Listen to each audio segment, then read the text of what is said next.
Lecture du livre Témoignages pour l'Église, volume 1 d'Ellen G. White. Chapitre 35. Tempérance chrétienne. Ne savez-vous pas que votre corps est le temple du Saint-Esprit qui est en vous, que vous avez reçu de Dieu, et que vous ne vous appartenez point à vous-même, car vous avez été rachetés à un grand prix. Glorifiez donc Dieu dans votre corps et dans votre esprit, qui appartiennent à Dieu. 1 Corinthiens chapitre 6, versets 19 et 20. Nous ne nous appartenons pas à nous-mêmes. Nous avons été rachetés à un grand prix, celui des souffrances et de la mort du Fils de Dieu. Si nous le comprenons bien, nous sentirons peser sur nous la grande responsabilité de nous maintenir dans les meilleures conditions de santé possibles, afin de servir Dieu parfaitement. Mais lorsque nous suivons une ligne de conduite qui diminue notre vitalité, affaiblit notre corps ou obscurcit notre esprit, nous péchons contre Dieu au lieu de le glorifier. Jésus ne s'est-il pas donné pour nous? Ne nous a-t-il pas rachetés à un grand prix? Si cela est vrai, nous ne nous appartenons point à nous-mêmes. Les forces de notre être, notre corps, notre esprit, ce que nous avons et ce que nous sommes, tout appartient à Dieu. Dans la mesure où nous le comprenons, nous sentons l'obligation que nous avons envers Dieu de préserver notre santé, afin de l'honorer ici-bas dans notre corps et dans notre esprit. Les dernières heures de la grâce. Nous croyons fermement que le Christ reviendra bientôt. Pour nous, ce n'est pas une fable, mais une réalité. Nous ne doutons pas, et nous n'avons jamais douté, depuis des années, que les doctrines que nous prêchons représentent la vérité que Dieu a révélée pour notre temps et que nous approchons du jugement. Nous nous préparons à aller à la rencontre de Jésus lorsque, escorté des anges, il apparaîtra sur les nuées des cieux pour donner l'immortalité à ceux qui ont vécu dans la fidélité et la justice. Quand il reviendra, ce ne sera pas pour nous purifier de nos péchés, pour faire disparaître les défauts de notre caractère ou pour porter remède à notre faiblesse. À ce moment-là, cette œuvre devra être terminée. Quand le Seigneur reviendra, ceux qui sont saints continueront à l'être, ayant gardé leur corps et leur esprit dans la sainteté. Ils recevront l'immortalité. Mais ceux qui sont injustes et souillés le resteront. Plus rien ne pourra les débarrasser de leurs défauts et leur donner un caractère saint. Celui qui sanctifie aura terminé son œuvre de sanctification et n'ôtera plus les péchés et la souillure. Cela doit se faire maintenant, pendant les heures qui nous restent avant la fin du temps de grâce. Lorsque nous nous convertissons et croyons à la vérité, nous avons un certain caractère et certaines tendances. Celle-ci nous influence de telle sorte qu'elle nous rend moralement aptes au royaume de gloire et à la société des anges. Nous sommes maintenant dans le chantier de Dieu. Certains d'entre nous sont des pierres sortant de la carrière et non encore taillées. Il faut que la vérité divine agisse sur nous, qu'elle nous élève et fasse disparaître toute imperfection et tout péché, de quelque nature qu'il soit. Nous serons ainsi préparés à contempler le divin roi dans sa beauté et à vivre enfin avec les saints anges dans le royaume de gloire. C'est ici-bas que cette œuvre s'accomplit pour nous. C'est ici-bas que notre corps et notre esprit sont rendus aptes à l'immortalité. Nous sommes dans un monde opposé à la justice et à la pureté du caractère, aussi bien qu'à la croissance en grâce. Où que nous regardions, nous ne voyons que corruption, laideur et péché. Et quelle est l'œuvre que nous devons entreprendre ici-bas avant de recevoir l'immortalité? C'est celle de conserver notre corps dans la sainteté et notre esprit dans la pureté, afin de rester sans tache au milieu de la corruption qui augmente sans cesse dans les derniers jours. Il faut nous y appliquer sans tarder, en y mettant tout notre cœur et toute notre intelligence. Il n'est pas question ici d'égoïsme. Nous devrions nous laisser diriger entièrement par l'Esprit de Dieu, afin qu'il inspire tous nos actes. Si nous comptons sur la puissance d'en haut, si nous sommes en communion avec le ciel, nous éprouverons dans nos cœurs l'influence sanctifiante de l'Esprit. Une cause de souffrance pour autrui. Lorsque nous avons essayé de présenter à nos frères et sœurs la réforme sanitaire, quand nous avons dit combien il était important que le manger et le boire et toute autre chose fussent faits pour la gloire de Dieu, beaucoup ont agi comme s'ils pensaient « ce que je mange n'est l'affaire de personne ». Quoi que nous fassions, c'est nous-mêmes qui en supportons les conséquences. Chers amis, il y a là une grave erreur. Vous n'êtes pas les seuls à souffrir d'une mauvaise ligne de conduite. La société dans laquelle vous vivez subit la conséquence de vos erreurs à peu près autant que vous-même. Si vous supportez les suites de votre intempérance dans le manger et dans le boire, nous qui vivons ou travaillons avec vous souffrons aussi de vos infirmités. Vos forces physiques ou mentales sont-elles diminuées? Nous le sentons et nous en pâtissons. Si au lieu d'être gai, vous êtes sombre, vous jetez une ombre sur tous ceux qui vous entourent. Si nous sommes tristes et déprimés, vous pourriez, si vous étiez en bonne santé, avoir l'esprit lucide et nous aider à sortir de nos difficultés ou nous dire une parole de réconfort. Mais votre intelligence est si engourdie par une mauvaise manière de vivre que vous ne pouvez nous donner de bons conseils. Ne sommes-nous donc pas lésés? Votre état de santé n'a-t-il pas une grande répercussion sur nous? Nous pouvons avoir confiance dans notre propre jugement, mais nous avons aussi besoin de conseillers, car le salut est dans le grand nombre des conseillers.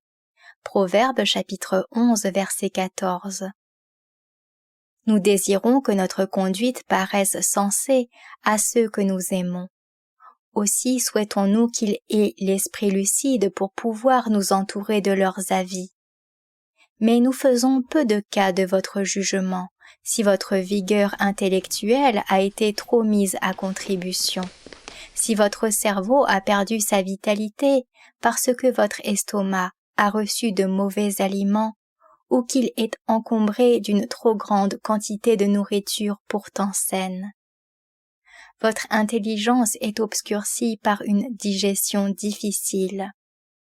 Votre manière de vivre se répercute sur les autres. Il vous est impossible de commettre des erreurs de ce genre sans nuire à autrui. Dans le stade. Ne savez-vous pas que ceux qui courent dans le stade courent tous, mais qu'un seul remporte le prix? Courez de manière à le remporter. Tous ceux qui combattent s'imposent toute espèce d'abstinence, et ils le font pour obtenir une couronne corruptible. Mais nous, faisons-le pour une couronne incorruptible. Moi donc, je cours, non pas comme à l'aventure, je frappe, non pas comme battant l'air, mais je traite durement mon corps et je le tiens assujetti, de peur d'être moi-même rejeté, après avoir prêché aux autres. 1 Corinthiens chapitre 9, versets 24 à 27. Ceux qui couraient dans le stade pour obtenir la couronne de laurier si estimée étaient tempérants en toutes choses, afin que leurs muscles, leur cerveau, toutes les parties de leur corps fussent en meilleures conditions possibles. S'ils s'imposaient toutes sortes d'abstinences, ils acquéraient la souplesse nécessaire et étaient ainsi plus sûrs d'obtenir la couronne.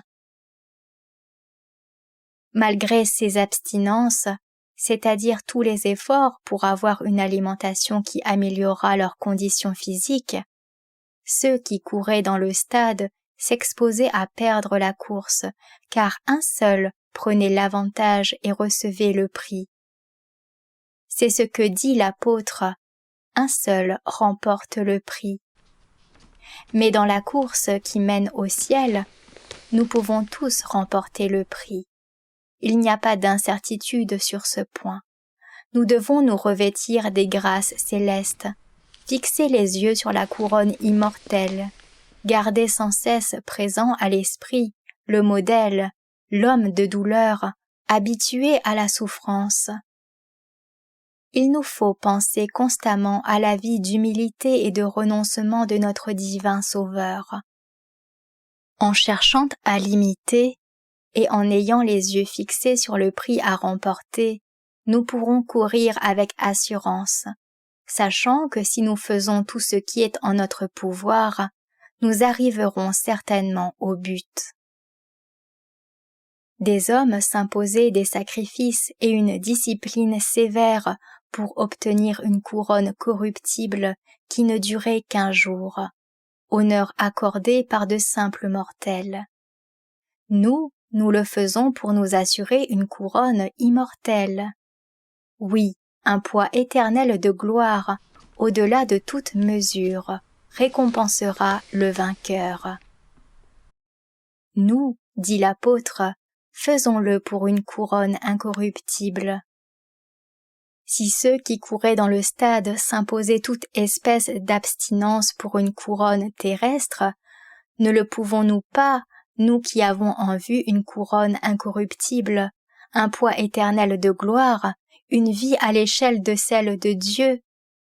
Nous qui avons un pareil objectif devant nous, ne pouvons-nous courir avec persévérance dans la carrière qui nous est ouverte, ayant les regards sur Jésus, le chef et le consommateur de la foi. Hébreux chapitre 12 versets 1 et 2. Le Sauveur nous a ouvert la voie et y a laissé la trace de ses pas. Nous pouvons avec lui faire l'expérience du renoncement et de la souffrance et suivre le chemin qu'il a marqué de son sang. Moi donc, je cours, dit l'apôtre, non pas comme à l'aventure, je frappe, non pas comme battant l'air, mais je traite durement mon corps et je le tiens assujetti. 1 Corinthiens chapitre 9, versets 26 et 27. C'est là ce que doit faire chaque homme, chaque femme, chaque enfant. Satan cherche constamment à régner sur notre corps et sur notre esprit. Mais le Christ nous a rachetés et nous lui appartenons. C'est maintenant à nous d'être en communion avec lui, en communion avec les saints anges qui sont à notre disposition. C'est à nous de traiter durement notre corps et de le tenir assujetti. Sinon nous perdrons la vie éternelle et la couronne incorruptible. Toutefois, certaines personnes disent « Ce que je mange ou ce que je bois a-t-il une importance pour autrui ?» J'ai montré quelle relation existe entre notre manière de vivre et ceux qui nous entourent. Vous avez vu quelle influence et quelle grande répercussion cela peut avoir sur votre famille et le caractère de vos enfants. Comme je l'ai dit plus haut, nous vivons au milieu d'une génération corrompue. Il semble que Satan ait pris à peu près complètement la direction des esprits qui ne sont pas entièrement consacrés à Dieu. C'est pourquoi les parents ou les tuteurs ont de grandes obligations. Après avoir assumé la responsabilité de donner la vie, quel est le devoir des parents? Est-ce de laisser leurs enfants grandir comme ils le peuvent et comme ils le veulent? Je le répète, une lourde responsabilité repose sur les parents. Soit donc que vous mangiez, soit que vous buviez, dit saint Paul, soit que vous fassiez quelque autre chose, faites tout pour la gloire de Dieu. 1 Corinthiens chapitre 10 verset 31. Y pensez-vous lorsque vous préparez les repas? Savez-vous placer devant vos enfants la seule nourriture qui leur fera un sang pur? Les préservera-t-elle à la moindre fièvre? Maintiendra-t-elle le meilleur rapport entre la vie et la santé? Vous préoccupez-vous de cette question? Ou, insouciant de l'avenir de vos enfants et de leurs biens, leur donnez-vous une nourriture malsaine, stimulante, irritante? Laissez-moi vous dire que les enfants sont nés avec des dispositions au mal et que Satan semble avoir une grande influence sur eux. Il prend possession de leurs jeunes esprits et les corrompt. Pourquoi les pères et les mères agissent-ils comme s'ils étaient complètement inconscients à ce sujet? Ils ne se doutent pas que Satan sème livrés à leur foyer.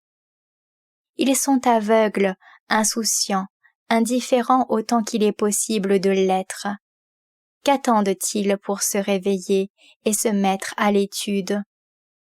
L'apôtre dit, « Faites tous vos efforts pour joindre à votre foi la vertu, à la vertu la science, à la science la tempérance, à la tempérance la patience. » 2 Pierre chapitre 1, versets 5 et 6. Voilà ce que doit faire toute personne qui prétend suivre le Christ.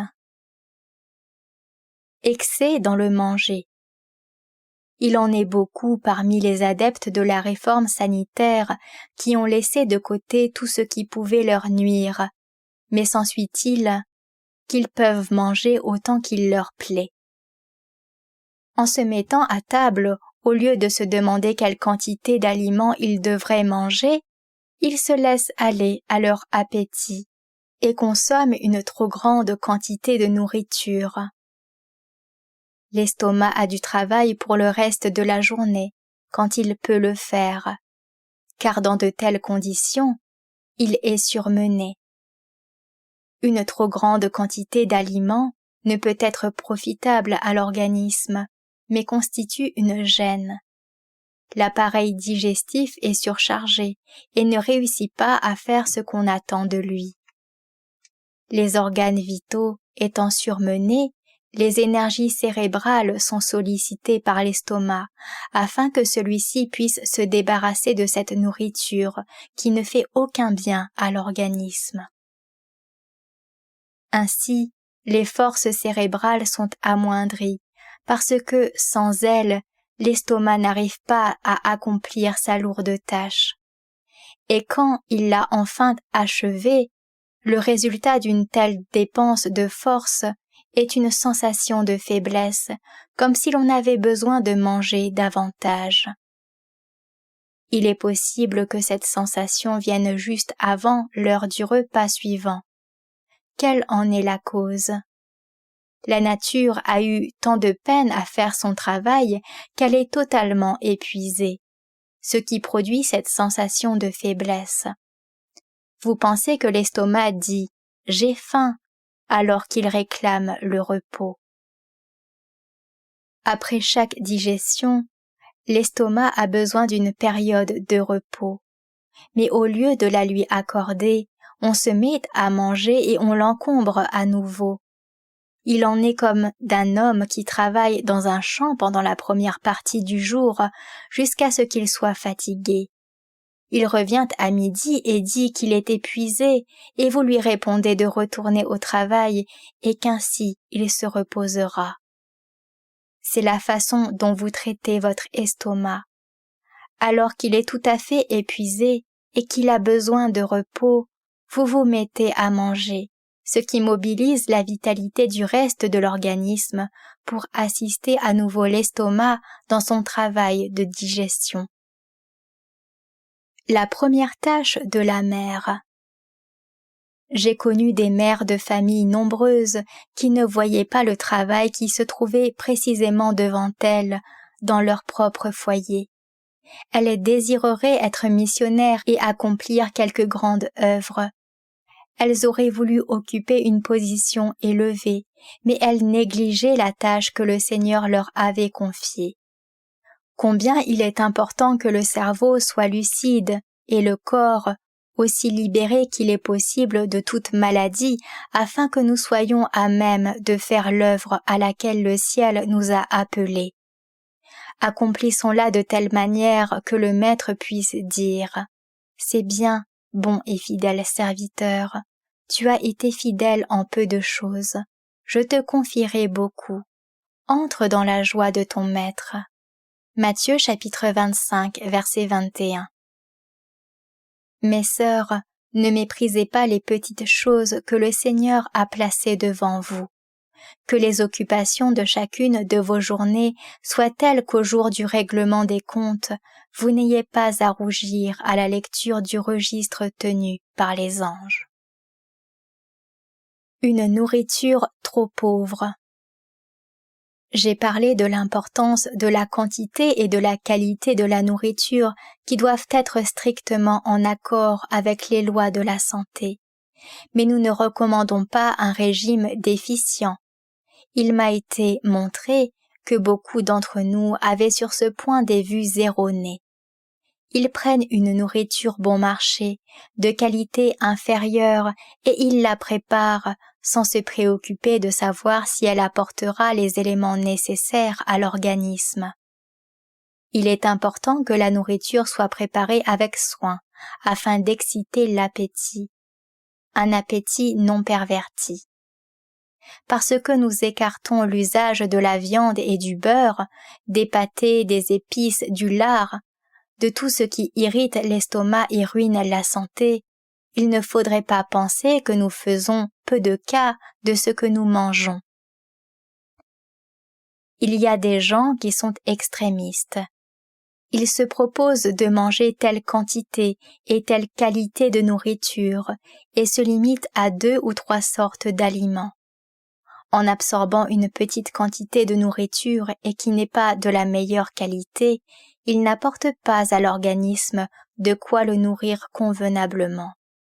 Une nourriture pauvre ne peut donner un sang riche. Certaines personnes ne sont pas convaincues que l'on doive rendre gloire à Dieu par la façon de manger et de boire. Toute leur vie se ressent de ce qu'elles cèdent à leur appétit. Cela se voit dans leur famille, dans l'église, dans les réunions de prière, dans l'éducation de leurs enfants.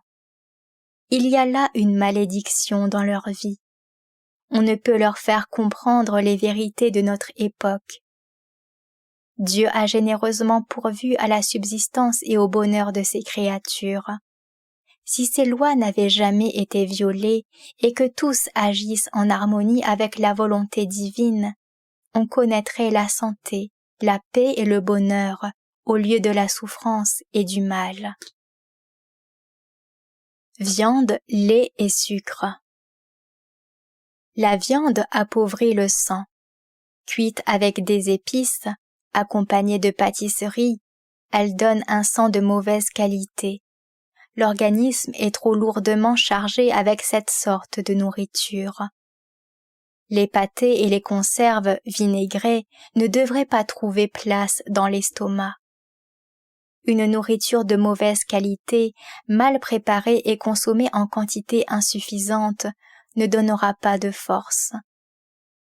Un régime appauvri aboutit au même résultat que la viande et une alimentation trop riche. Quelques mots concernant le lait et le sucre. Je connais des gens qui sont effrayés de la réforme sanitaire et n'ont pas voulu en entendre parler parce qu'il était question de ne pas user librement de ces aliments. Les changements de régime doivent se faire avec le plus grand soin, avec sagesse et précaution. Il nous faut suivre une ligne de conduite qui apparaisse sensée à ceux qui nous entourent. De grandes quantités de lait et de sucre consommés ensemble sont nuisibles. Ils introduisent des impuretés dans l'organisme. Les animaux qui fournissent le lait ne sont pas toujours sains. Une vache peut paraître en santé le matin et mourir avant la nuit. Elle était donc malade le matin lors de la traite, mais on l'ignorait. Toute la création est soumise à la maladie. Ainsi la viande n'est pas toujours saine. Si nous savions que les animaux sont en parfaite santé, je recommanderais plutôt de manger de la viande que de consommer de grandes quantités de lait et de sucre. Cela serait moins nuisible. Le sucre encombre l'organisme et empêche le bon fonctionnement des organes vitaux. Il m'arrive souvent de m'asseoir à la table de frères et de sœurs et de voir qu'ils emploient de grandes quantités de lait et de sucre. Cela encombre l'organisme, irrite les organes digestifs et influe sur le cerveau. Tout ce qui ralentit le fonctionnement des organes affecte directement le cerveau. Et d'après la lumière qui m'a été donnée, l'usage de beaucoup de sucre fait plus de mal que la viande. Les changements de régime devraient donc être opérés avec précaution. Il faut présenter ce sujet de manière à ne pas repousser ceux que nous voulons aider et à ne pas leur porter préjudice. Mères et filles. Beaucoup de nos sœurs ne savent pas faire la cuisine. Je voudrais leur dire, même si j'avais 40 ans, j'irai auprès de la meilleure cuisinière qui se puisse trouver dans le pays, et j'y resterai aussi longtemps qu'il serait nécessaire pour obtenir la maîtrise dans cet art. C'est votre devoir de savoir cuisiner. Il vous faut ensuite apprendre l'art culinaire à vos filles, car en le faisant, vous élèverez autour d'elles une barrière qui les préservera des folies et des vices dans lesquels elles pourraient être tentées de se laisser entraîner. J'apprécie ma couturière, je sais la valeur de ma secrétaire, mais celle qui occupe la place la plus importante à mon foyer, c'est ma cuisinière, qui connaît parfaitement comment préparer la nourriture, qui entretient la vie et fortifie le cerveau, les os et les muscles. Religion et cuisine. Nous pouvons avoir une bonne variété de nourriture saine, préparée d'une manière hygiénique, de façon qu'elle soit appétissante pour tous. Si vous, mes sœurs, ne savez pas faire la cuisine, je vous engage à l'apprendre. C'est pour vous d'une importance vitale. Il y a plus d'âmes perdues par une mauvaise cuisine que vous n'en avez idée. Car la mauvaise cuisine est responsable des maladies et du mauvais caractère qui déséquilibre l'être tout entier et empêche de discerner les réalités éternelles. Il y a dans une miche de bon pain plus de religion que beaucoup ne le pensent. Il y a plus de religion dans une bonne cuisine que vous ne le croyez. Apprenez ce qu'est la vraie religion et introduisez-la dans vos foyers. Dans mes visites, parfois, j'ai vu en me mettant à table que le pain et la nourriture en général me feraient du mal, mais j'ai été obligée de manger quelque peu pour prendre des forces. C'est néanmoins un péché aux yeux du ciel que de se nourrir ainsi. Aussi ai-je beaucoup souffert du manque de nourriture convenable. Pour un estomac dyspeptique, vous pouvez placer sur votre table différentes sortes de fruits, mais pas une trop grande quantité à chaque repas. De cette façon, vous introduisez de la variété dans vos menus, vous les rendez appétissants et vous vous sentez bien en sortant de table. Certains d'entre vous désireraient qu'on leur dise quelle quantité de nourriture il faut consommer. Mais ce n'est pas nécessaire. Nous devons nous placer à un point de vue moral et religieux. Soyons modérés en toutes choses, car une couronne incorruptible et un trésor céleste sont devant nous. Je désire dire à mes frères et à mes sœurs que si j'étais à leur place, je voudrais avoir le courage moral de prendre une décision et de me diriger moi-même. Je ne voudrais dépendre de personne. Vous mangez trop, puis vous êtes mécontent de l'avoir fait, et votre esprit continue à être fixé sur le manger et le boire. Faites pour le mieux en cette matière, puis allez de l'avant avec le sentiment que vous êtes en règle avec le ciel, et sans avoir de remords de conscience. Nous ne croyons pas qu'il faille enlever toute tentation à personne, pas plus aux adultes qu'aux enfants. Nous avons tous un combat à livrer et nous devons nous mettre en situation de résister aux tentations, mais il faut que nous sachions que nous avons le pouvoir de le faire. Précautions à prendre. Nous vous avons mis en garde contre l'excès, même de la meilleure nourriture qui soit, mais nous voudrions aussi conseiller la prudence aux extrémistes qui s'engagent sur un mauvais chemin et voudraient y entraîner les autres. Il y a des gens qui se jettent dans la réforme sanitaire et qui ne sont pas plus prêts à être des réformateurs dans ce sens que dans tout autre. Ils ne sont pas assez sensés pour prendre soin de leur propre famille et pour se tenir à leur place dans l'Église. Ils vont pourtant de l'avant comme s'ils étaient assurés du succès. Ils assument des responsabilités, prennent en charge la vie des autres, alors qu'ils sont absolument incompétents. Je m'élève contre ces novices qui entreprennent de soigner les gens en prétendant suivre les principes de la réforme sanitaire. Plaise à Dieu que nous leur servions pas de cobayes. Nous sommes trop peu nombreux pour mourir dans ce combat sans gloire. Que Dieu nous préserve d'un tel danger. Nous n'avons pas besoin de pareils professeurs et de pareils médecins. Que ceux qui essaient de guérir les maladies aient quelque connaissance du corps humain. Le médecin céleste était plein de compassion. Le même esprit est nécessaire à ceux qui s'occupent des malades. Certains de ceux qui se mêlent de guérir sont des fanatiques égoïstes et têtus. On ne peut rien leur apprendre.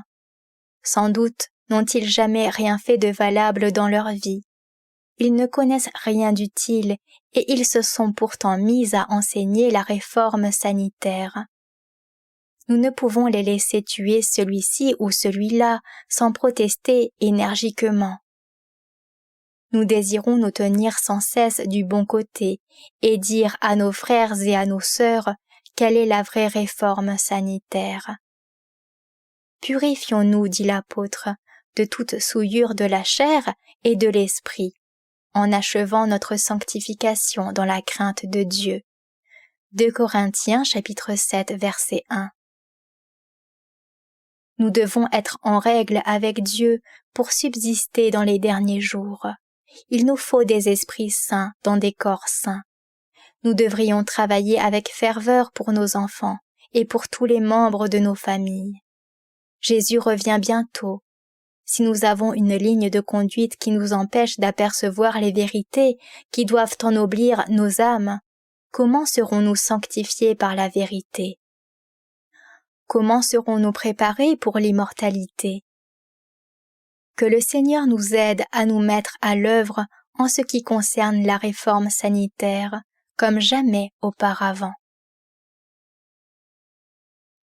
Retrouvez plus de lectures des ouvrages de l'Esprit de prophétie sur lerest.org.